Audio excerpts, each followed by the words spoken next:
요한복음 8장 31절과 32절, 신약성경 159쪽 정도 됩니다. 요한복음 8장 31절과 32절, 신약성경 159쪽입니다. 두 절밖에 되지 아니하니 다 같이 한 목소리로 31절과 32절 합독하도록 하겠습니다. 시작. 그러므로 예수께서 자기를 믿은 유대인들에게 이르시되 너희가 내 말에 거하면 참으로 내 제자가 되고 진리를 알지니 진리가 너희를 자유롭게 하리라. 아멘. 우리 32절만 한 번 더 봉독하겠습니다. 시작. 진리를 알지니 진리가 너희를 자유롭게 하리라. 아멘. 오늘 말씀을 가지고 진리가 자유케 하리라 라는 제목으로 함께 은혜 받기를 소망합니다. 진리가 너희를 자유롭게 하리라, 이 짧고 굵은 이 말씀은 참으로 기독교의 복음 가운데 우리에게 큰 울림이 있는 말씀 가운데 하나입니다. 지난주에 이 내용을 가지고 본문의 내용을 다뤘지만 오늘 이 말씀이 참으로 중요하고 또 핵심의 말씀 가운데 하나이기에 따로 이렇게 별도로 구별되어 두 절 말씀을 가지고 함께 은혜 받기를 소망합니다. 아마 오늘 본문에 있는 내용을 가지고 여러분 수도 없이 또 많이 설교를 들으셨고요. 우리 설교가들도 정말 많은 설교 내용이 되었고 논문도 수만 편이 나오지 않았을까 싶습니다. 그럼에도 불구하고 오늘 이 말씀으로 새롭게 성령 하나님이 우리에게 또 비춰주시는 그 귀한 진리의 울림이 있는 은혜의 시간 되기를 주님의 이름으로 축원드립니다. 최근에 제가 우리나라에서 내노라 하는 상담가를 만났습니다. 만난 게 아니라 이제 전화로 통화를 이렇게 대화를 하는 시간을 좀 가졌습니다. 근데 역시 대가더라고요. 막힘이 없어요. 그런데 거침이 없는데 자유로워요. 저는 한 문제를 가지고 전전긍긍하면서 거기에 어떤 옴싹달싹 못하는 얽매임에 초조하고, 또 저는 목사인데 그분은 또 평신도예요. 그럼에도 불구하고 그분은 역시 대가더라고요. 거침없는 자유함이 있어요. 그러나 저를 배려하면서 저를 한 걸음 한 걸음 더 시각을 넓혀주고 또 마음의 문제들을 이렇게 되짚어 주는 그런 탁월한 기술도 이렇게 보여주었습니다. 그러면서 저도 좀 부끄럽지만 저런 자유함을 저는 좀 부러워했습니다. 역시 대가는 대가구나. 사랑하는 성도 여러분, 저는 그리스도인이라고 할 때 우리가 생각하는 여러 가지 상징적인 비유의 말씀도 있지만, 저는 예수 그리스도를 이 세상에 선보이는, 마치 그 런웨이를 걸어가는 모델처럼 예수 그리스도를 나를 통해서 보여주는 모델이라고 저는 생각합니다. 어떻게 동의하세요? 예수 그리스도의 성품, 예수 그리스도의 성정, 또 예수 그리스도의 신앙, 예수 그리스도의 사랑, 예수 그리스도의 진리, 예수 그리스도의 생명을 우리를 통해서, 예수 그리스도를 믿는 우리를 통해서 세상에 보여주는 탑 모델, 그런 사람이 되기를 주님이 원하실 줄 믿습니다. 그러므로 기독교인이 무엇을 행하든 그 행함의 궁극적인 목적이 주님을 위한 것이다 라고 하면 우리는 못할 것이 없어요. 동의하십니까? 무엇이든지 할 수 있습니다. 주님을 위한 것이라면. 때문에 크리스찬이 된다는 것은, 기독교인이 된다는 것은 진리를 깨닫고 소유하고 그 가운데 온전히 행함으로 진정한 자유함을 누리는 사람들이 그리스도인이라고 저는 여러분들에게 감히 말씀드릴 수 있습니다. 그런데 초대교회에 음식에 대해서 자유함이 없었던 것 같아요. 그래서 논쟁이 좀 있었습니다.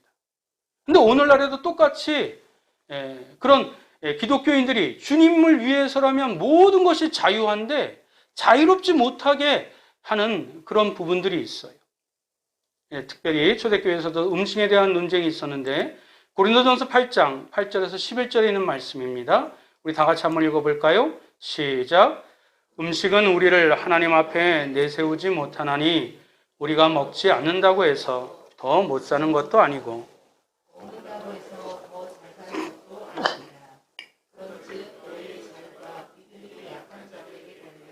넘어지게 하는 것이 되지 않도록 조심하라. 지식 있는 내가 우상의 집에 앉아 먹는 것을 누구든지 보면 그 믿음이 약한 자들의 양심이 담력을 얻어 우상의 제물을 먹게 되지 않겠느냐?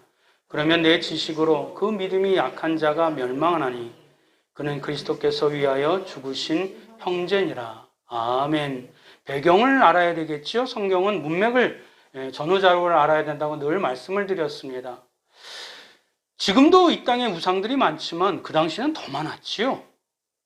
더 많았습니다. 그러니 먼저 복음을 알고 예수 그리스도를 구주로 믿었다 하지만 복음을 증거하는 그 어떤 상황과 여건 가운데 우상 앞에 바쳐진 제물을 함께 식사하는 경우가 왕왕 있었던 것 같습니다. 그런데 우리는 주님을 믿기 때문에 주님을 위하여 행하는 모든 일들은 자유하기 때문에 신앙이 강한 사람, 또 오래된 사람, 이렇게 좋은 사람은 거기에서 자유함이 있어서 꺼리낌이 없지만 초신자들, 아니 하나님을 믿지 아니하는 다른 이방인들이 볼 때 저 사람 집사인데? 저 사람 장로인데? 저 사람 권사인데? 목사인데? 우상 앞에 있는 제단을 가지고 제물을 가지고 함께 먹어? 앞뒤 전후를 생각하지 아니하고 소설을 쓰지요. 그래서 저 집사는, 저 목사는 우상의 제물을 함께 먹는다고. 일부러 그런 상황을 자초할 필요는 없다는 이야기입니다.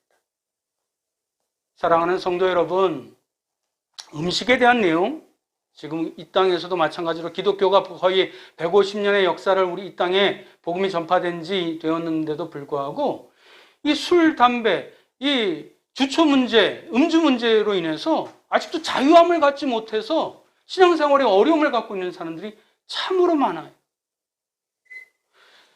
이것은 성경의 신앙의 해석을 가지고 신앙으로 이렇게 이끌어 나오는데 여러 가지 이 갭이 있습니다. 그래서 이 초신자들이나 또 안 믿는 사람들이 개신교로 들어오게 될 때 걸림돌이 되는 신앙의 어떤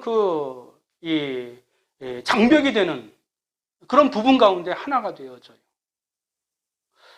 왜냐하면 일단 자신의 삶의 문제, 인간 스스로 해결할 수 없는 문제 때문에 종교 가운데 교회를 택했는데, 개신교를 택했는데 이 예배당에 들어오면 또 새로운 분위기 때문에 여러 가지 위축되어 있지만 일단 성경의 원리는 우리가 죄인이래요. 거기서 걸려요. 두 번째는 문화에 대해서 걸려요. 세상에 나가서는 마음껏 할 수 있는데 교회에 나와서는 이런저런 문제로 말미암아 음주나 주초 문제로 인해서 좀 위축되어져요. 사랑하는 성도 여러분, 성경에는 술, 담배에 대한 문제를 어떻게 얘기하고 있지요? 예를 들어서 담배가 성경에 있어요, 없어요? 없어요.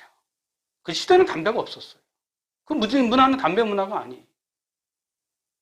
근데 담배는 알다시피 자기 몸도 해치고 남도 해쳐요.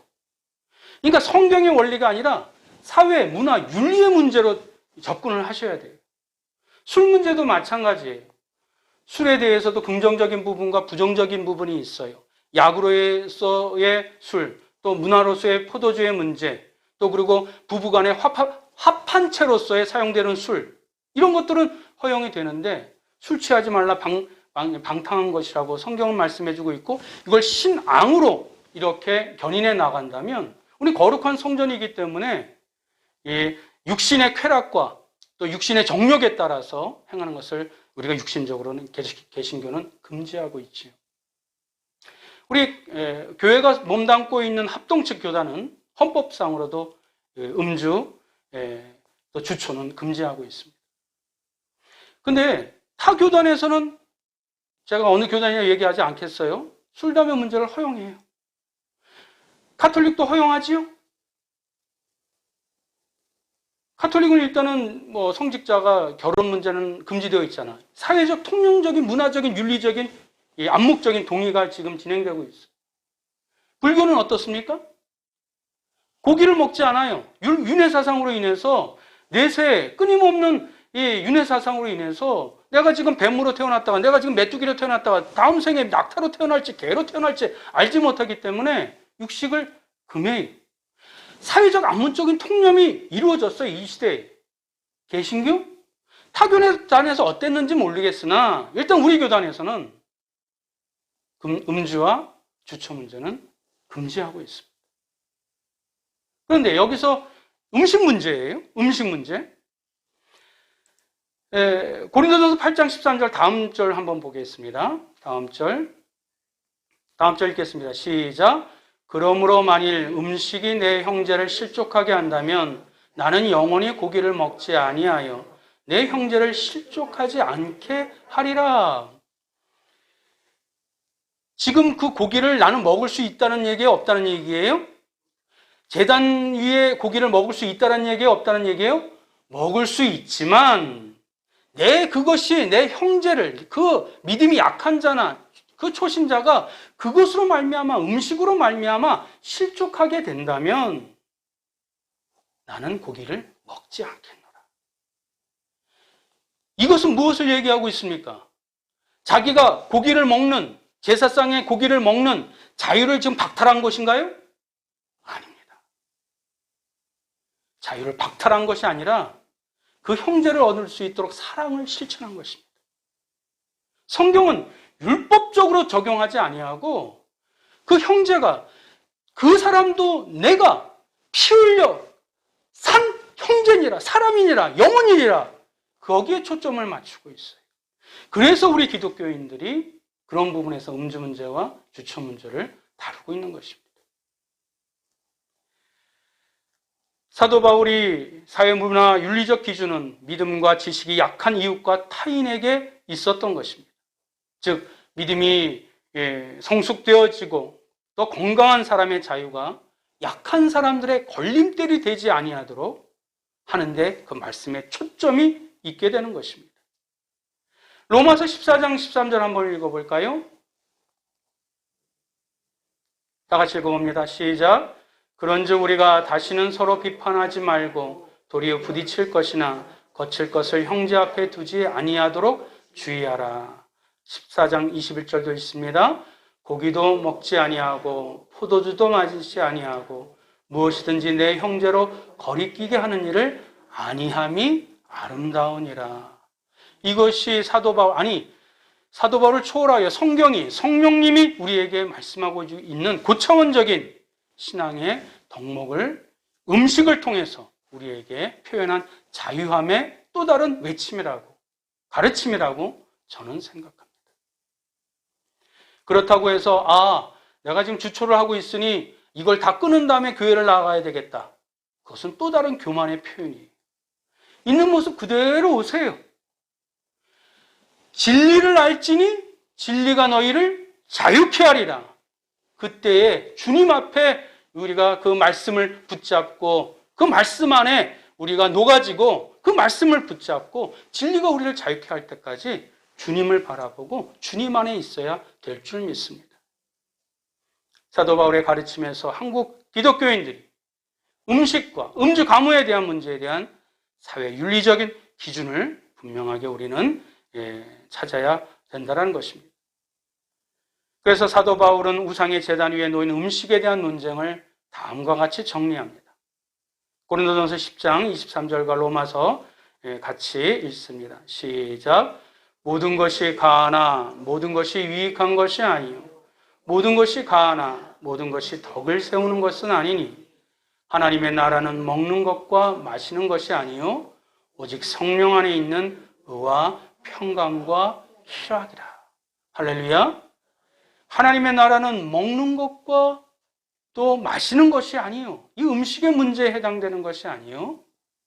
오직 성령 안에 있는 의와 평강과 희락을, 초점을 바라보고 그 안에서 하나님의 나라, 천국의 자유함을 누리는 것이 진정한 우리가 지향해야 되고 바라봐야 될 삶의 덕목이라는 것입니다.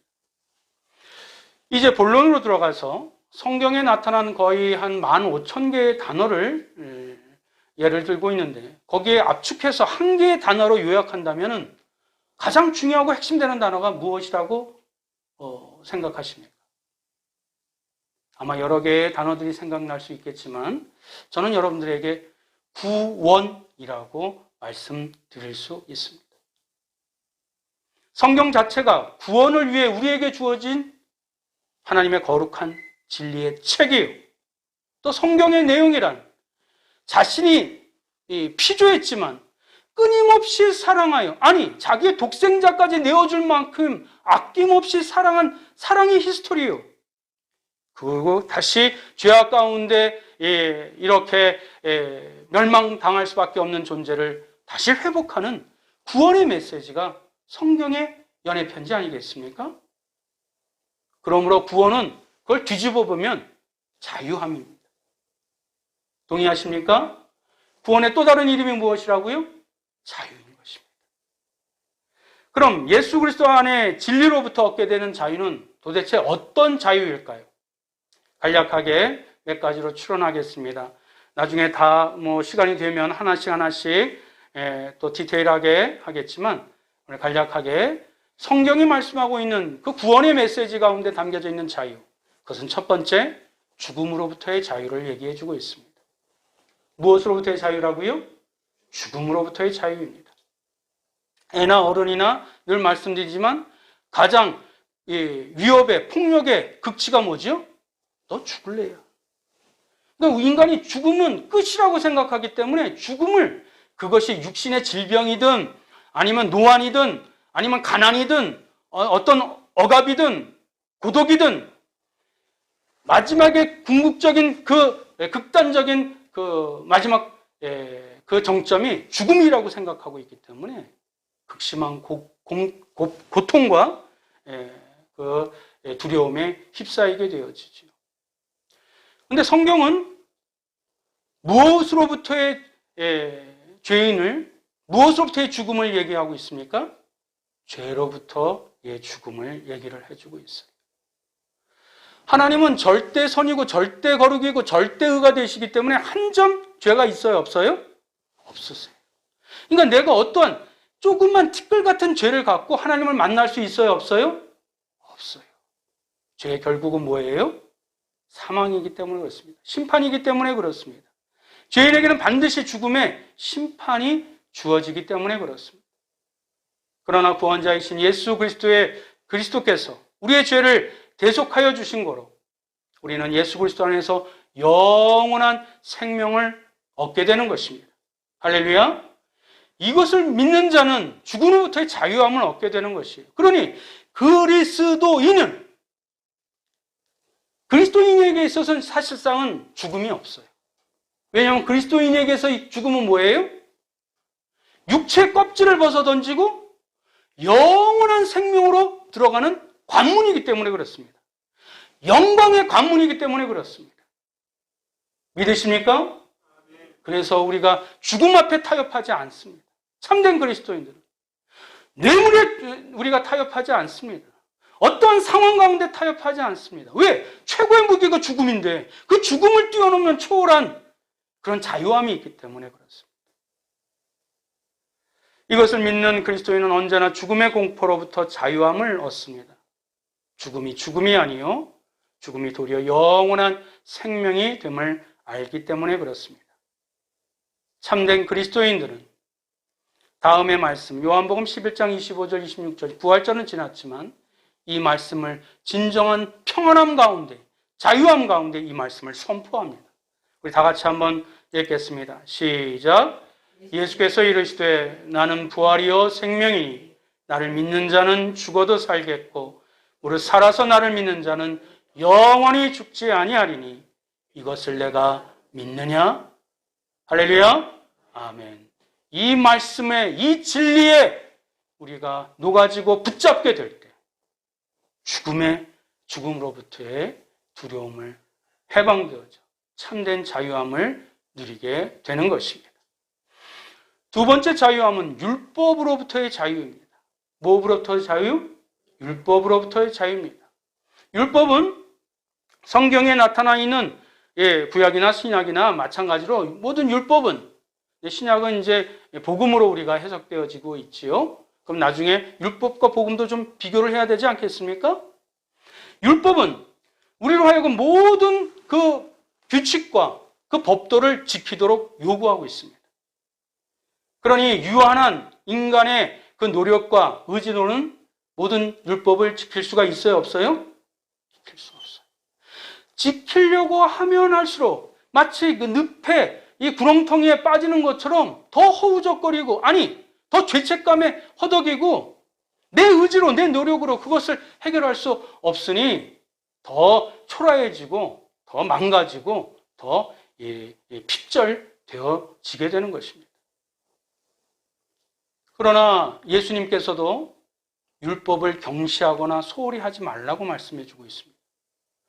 숨이 팍 막히죠. 내가 믿었던 예수님조차도, 아니 자유함을 부르짖는 예수님조차도 율법을 경시하거나 소홀히 하지 말래요. 말씀 한번 찾아볼까요? 강 목사가 얘기한 것이 아닙니다. 마태복음 5장 17절, 18절, 20절 한번 다 같이 한번 읽어봅니다. 시작. 내가 율법이나 선지자를 폐하러 온 줄로 생각하지 말라. 폐하러 온 것이 아니요 완전하게 하려 함이라.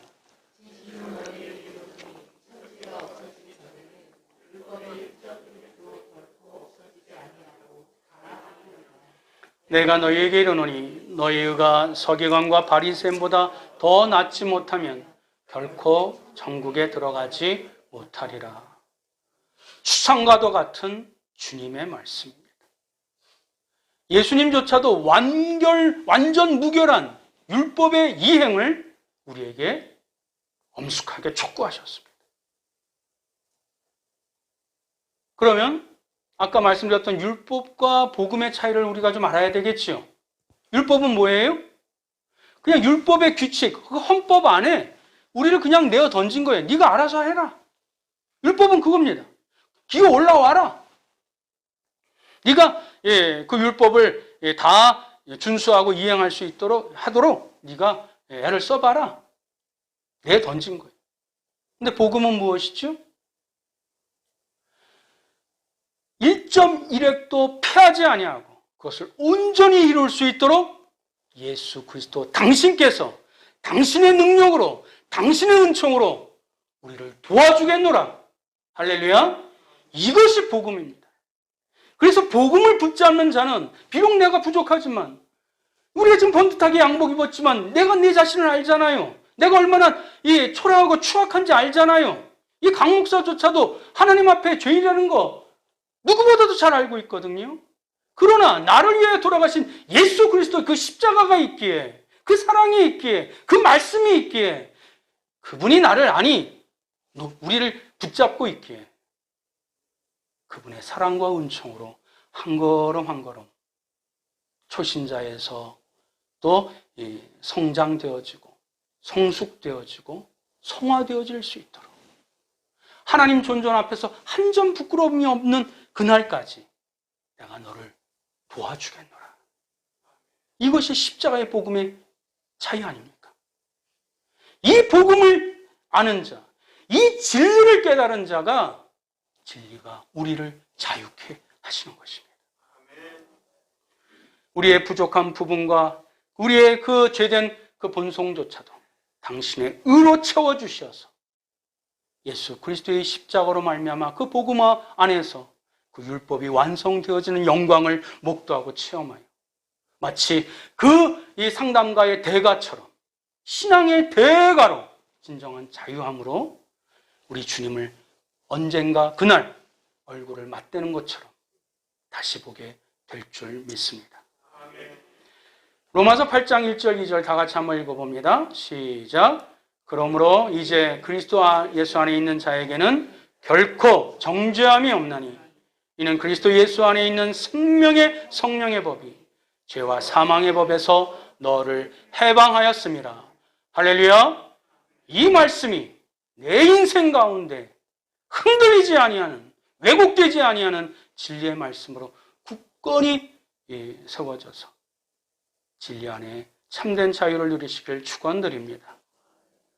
세 번째 자유함은 모든 상황으로부터의 자유입니다. 진리 안에서 자유함이 세 번째 무엇이라고요? 모든 상황 가운데 자유함입니다. 세상을 살아가다 보면 예기치 못할 일들이 만나잖아요. 아니, 아기를 낳아서, 결혼해서, 아기를 낳아서, 좀 이렇게 성장하다 보면 좀 안전할 될 것 같은데, 또 문제가 생겨요.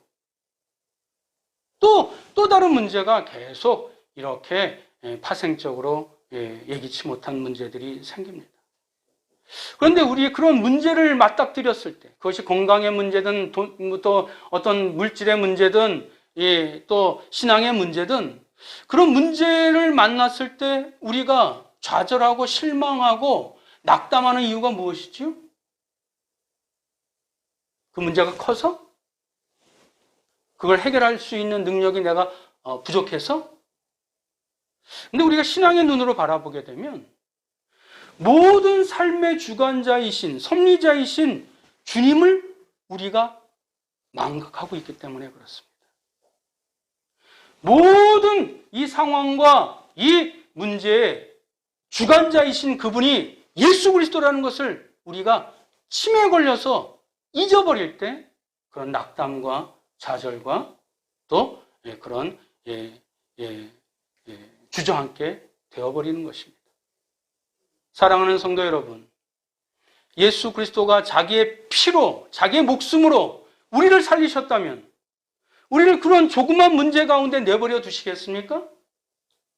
아니, 하나님이 모든 삶의 섭리자고 주관자이시라면 우리의 인생의 끝이 패배자로 놔두시겠습니까? 우리의 끝이 그 결과가 도구로 우리를 해를 입히도록 방치하시겠습니까? 아니라고요. 우리 하나님은 선하신 분이십니다. 할렐루야. 우리 하나님은 의로우신 분이십니다. 할렐루야.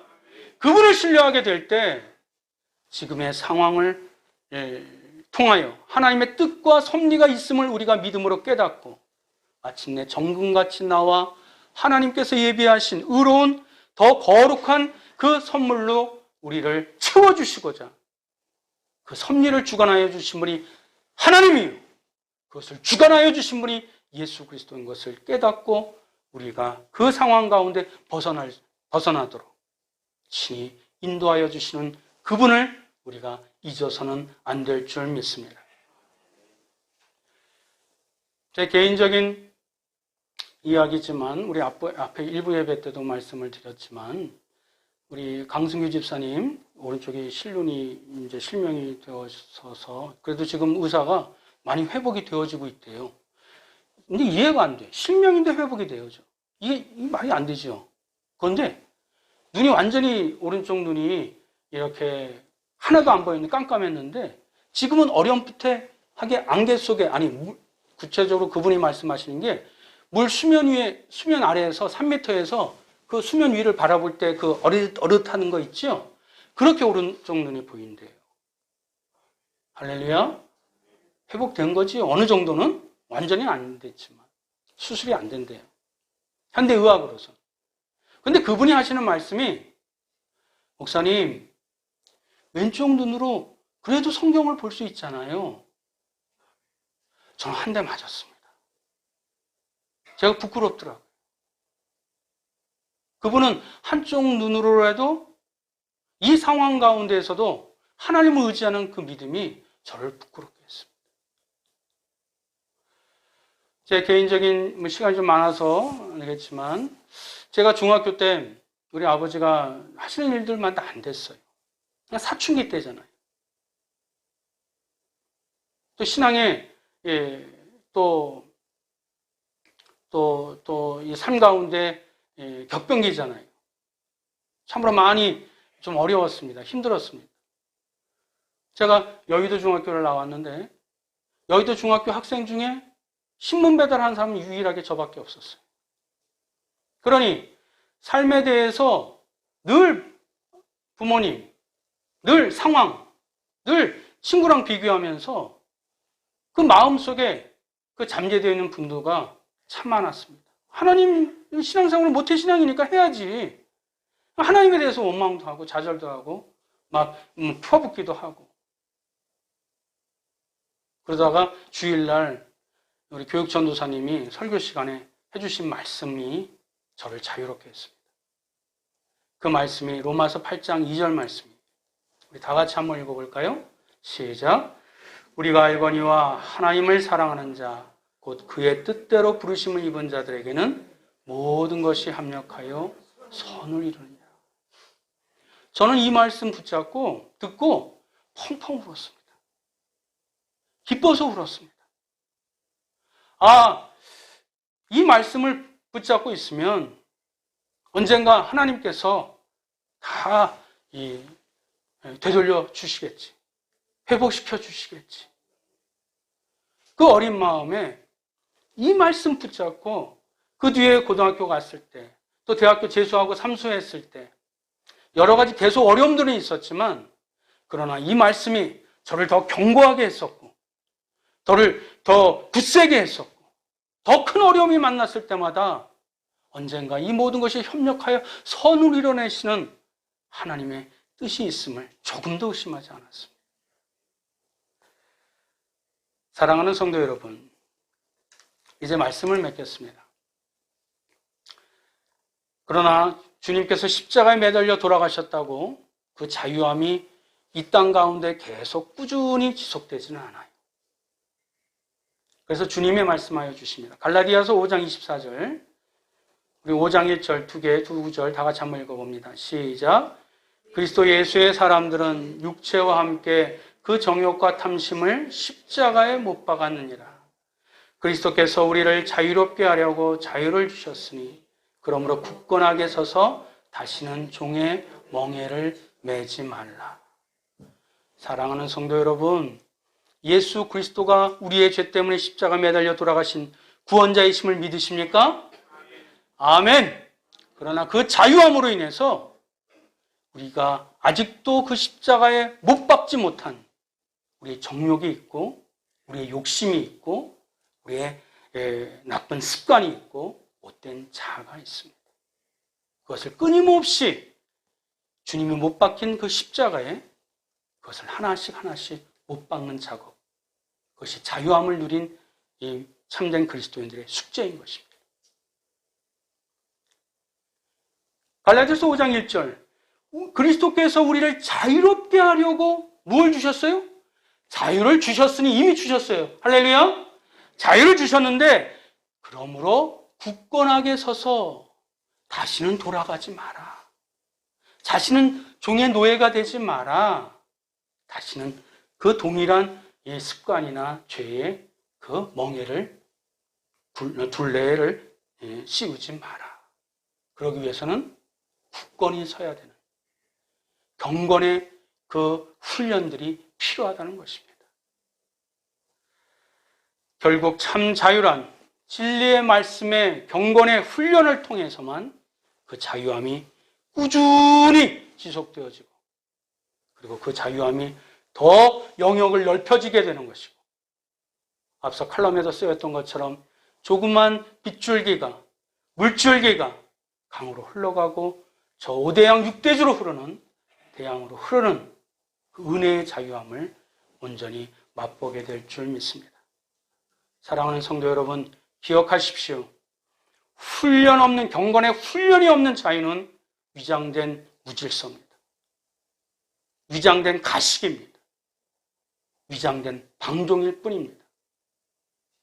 왜냐하면 경건의 훈련 없는 자유의 본질은 결국 나의 이기심, 나의 욕망의 그 찌꺼기이기 때문에 그렇습니다. 경건의 훈련 없는 자유는 우리가 자유를 누렸다고 선포는 하지만 결국 자인의 개인의 자유 때문에 남의 자유까지도 훼손시키고 결국 무시하는 폐해를 낳기 때문에 그렇습니다. 그러므로 마지막으로 우리 32절 다 같이 읽고 마치겠습니다. 시작. 진리를 알지니 진리가 너희를 자유케 하리라. 자유의 원천이신 예수 그리스도의 말씀을 온전히 깨달아 진정한 자유인의 길로 걸어가시길 주님의 이름으로 축원드립니다. 기도하겠습니다. 사랑과 은혜가 많으신 하나님을 찬양합니다. 부활이여 생명이신 예수 그리스도를 믿는다고 하면서도 늘 죽음의 공포, 가난에 대한 공포, 미래에 대한 공포, 건강에 대한 공포 가운데 살아있음을 고백합니다.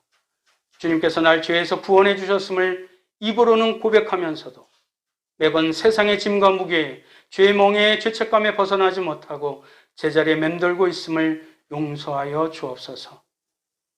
하나님의 전능하심을 시인하면서도 조그만 사안에도 탐욕과 절망 속에 빠져버리고 있는 내 자신을 용서하여 주옵소서. 진리를 추구하면서도 자기 탐욕과 이기심에 갇혀 합리화하는 내 자신이 너무나 초라하게 느껴집니다. 이제 지금의 모습을 박차고 주님을 온전히 믿기를 원하나니 날마다 경건의 말씀의 훈련을 통해 진정한 자유함을 허락하여 주옵소서. 성령님 인도하여 주시옵소서. 그리하여 그 진리로 인해 세상의 파도에 휘둘리지 않고 얼굴 붉히지 않고 평온한 신앙의 대가들이 되게 하여 주옵소서. 예수 그리스도의 이름으로 기도드립니다. 아멘.